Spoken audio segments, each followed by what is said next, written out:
안녕하세요. 로컬 노우즘 방송국 진행자 박현태입니다. 예, 서규찬입니다. 최근에 미친 물가, 고금리, 환율 이런 뉴스가 맨날 나오고 있는데요. 궁금하시죠? 얘네끼리 무슨 관련이 있는데 우리 이렇게 괴롭히는지 알긴 알고 싶은데 검색하면 아무것도 안 나오잖아요. 그래서 전문가분을 모셨습니다.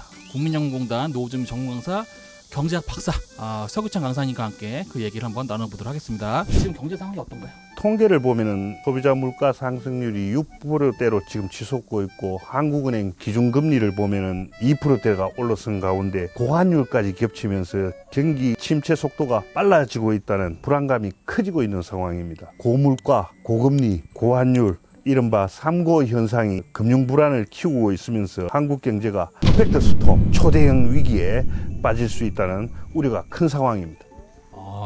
뭔가 좀 안 좋긴 한 것 같은데 예.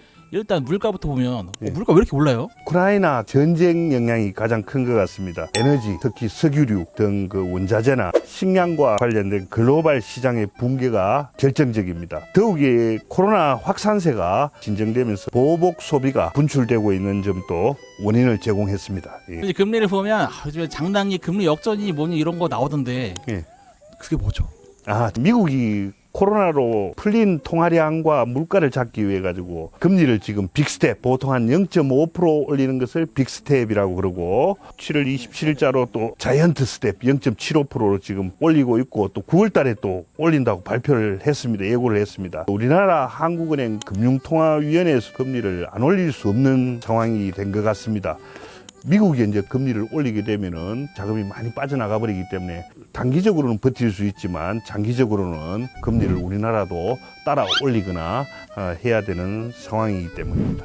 또 장단기 아까 금리 역전을 말씀하신 그게 또 요즘 이슈가 되고 있는데, 그 일반적으로 장기가 높습니다. 금융용어로 단기보다는 장기가 유동성 프리미엄이 높다고 그렇게 이야기하고 있습니다. 그런데 요즘 미국이 2년물 국채와 10년물 국채를 비교하는데 역전 현상이 일시적으로도 나타났습니다. 이것 때문에 이제 미국 주가도 지금 폭락을 반복하는 일이 발생하고 있습니다. 대부분의 전문가들이 장단기 금리 역전을 시기에 따라 한 6개월에서 2년까지 시차는 존재하지만 경기 침체 가능성을 높게 보고 있는 상황이거든요. 우리나라에서도 최근에 국고채 금리 3년물하고 10년물의 금리가 2년 만에 그 역전은 안 됐지만 거의 뭐 바짝 좁아진 그런 상황입니다. 예. 그렇구나. 그럼 알겠어요. 이제 그럼 금리 올라가면 뭐 주가는 어떻게 되고 뭐 환율 어떻게 되고 뭐 그런 말 있잖아요. 예. 어떻게 되는 거죠? 금리가 올라가면은 일반적으로 주가는 떨어집니다. 투자가들이 주식에 꼭 투자를 안 하더라도 높은 금리 상품에 투자하면 되기 때문에 그렇게 되는 거. 또 한 가지 측면은 보면은 채무가 있는데 채무 상환 부담이 늘어지니까 순이익이 또 떨어지는 기업 실적이 악화되기 때문에 주가가 하락하게 됩니다. 금리도 받고 물가도 받는데 환율은 왜 그런 거예요? 환율은 왜 올라요? 미국이 기축 통화위기지 않습니까? 금리를 지금 올리니까 세계 자본이 쪽 미국으로 몰리게 되면은 달러 강세가 나타나고, 우리나라 입장에서 보면은 원화 가치 하락, 원화 약세죠. 즉 환율 인상이 되는 것입니다. 환율이 매일 많이 나오긴 하는데 이게 개념이 뭐고 솔직히 환율이 잘 이해가 안 돼요. 아예 올 환율 총정리 예. 환율이 뭔지 한번 말씀해 주시면 좋겠습니다. 예. 환율 참 헷갈리는데, 환율은 그냥 이렇게 생각하시면 한 나라 통화와 다른 나라 통화 간 교환 비율이라고 생각하시면 됩니다. 보통 우리가 표현할 때 1달러에 뭐 1,200원, 1,300원. 환율은 또 우리 국민 경제에 미치는 가장 중요한 그 변수 중에 하나입니다. 환율이 상승한다, 원화가 약세라는 말입니다. 그러면은 우리나라 돈 가치가 떨어지니까 미국하고 비교해 보면은, 미국에 수출을 하면은 우리나라 물건이 상대적으로 싸게 보이니까 잘 팔리겠죠. 그렇네요. 예, 그러면 맞아. 수출이 증가하고 수입은 감소하고, 그래서 경상수지가 개선된다. 그래서 국제수지가 흑자가 되면은 외화가 우리나라에 많이 들어올 거 아닙니까? 그렇죠. 그렇죠.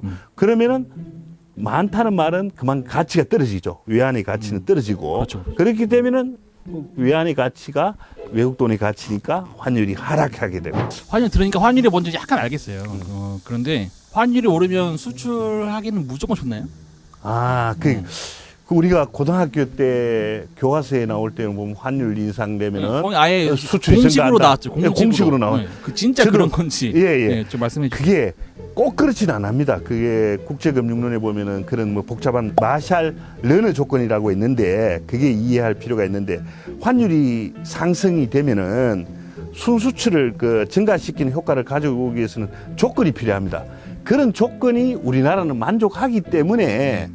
우리나라는 환율이 상승하면 일반적으로 수출이 증가한다. 그 우리나라의 경우는 그렇게 되는 게 맞습니다. 근데 다른 나라 우리나라 경쟁 상품일 경우에는 그 나라 상품이 또 아예 환율 그게 변동이 돼 가지고 해버리면 또 상쇄된다 이런 뜻이 있습니다. 환율이 이렇게 계속 높으면 굳이 외국인들의 돈을 우리나라에 둘 필요가 없는 거죠. 그러면 이제 돈이 다 외국으로 빠져나가서 주가가 안 좋을 것 같은데 진짜 실제 주가에 안 좋은 영향을 끼치는 건지 한번, 그 안 좋은 영향이 말씀해 주시면 감사하겠습니다. 그게 잘 우리가 생각을 해봐야 되는 게 1달러에 만약에 1,100원 하다가 지금 한 1,300이 지금 넘어섰지 않습니까? 1,300원 하면 지금 외국인은 달러를 원화로 바꿔가지고 투자해 놓은 거니까 손해를 굉장히 30%만큼 본 거죠. 만약에 1,000원에 돌았다면 1,300원 그렇죠? 됐으면 네네. 30% 손실을 봤는데 무조건 다 팔고 나가는 게 아닙니다. 이게 이제 1,300에서 다 안 오르고 이제 환율이 안정돼가지고 우크라이나 전쟁 또 조금 뭐 진정되고 해가지고 1,200원 뭐 1,250원 뭐 이렇게 지금보다는 환율이 다시 인하된다고 생각하면은 이때까지 1,300원 될 때까지 30% 손해 봤지만 다시 자기들 입장에서는 그 환 차익이 생기는 거니까 그렇죠. 안 빠져. 그러니까 전망이 지금 1,300원이라면 앞으로 1,400원, 1,500원 오른다고 전망을 해버리면은 지금이라도 팔고 나가는 게 낫겠죠. 20% 손해 보니까. 그러니까 앞으로의 전망에 따라 틀리게 되는 겁니다. 지금 만약에 환율이 1,300원에서 뭐 고정 왔다 갔다 하는 그 상태면은 또 어떻게 될지 그 사람들은 이제 개인 판단이고 그 회사의 주가를 보고 이제 팔고 안 팔고가 있지 환율 때문에 사고 팔지는 안 합니다. 앞으로 전망이 더 올라가 버리면 더 손실이 발생하니까 지금이라도 팔자. 이렇게 이제 팔고 나갈 수는 있겠습니다. 그러니까 이게 어디까지는 예측의 영역이지 예. 공식처럼 뭐 오르면 주가 바로 안 좋고 이런 건 아니죠. 예, 아닙니다. 예. 일단 우리가 예측만 해보고 앞으로의 상황은 대비하면 될 것 같습니다.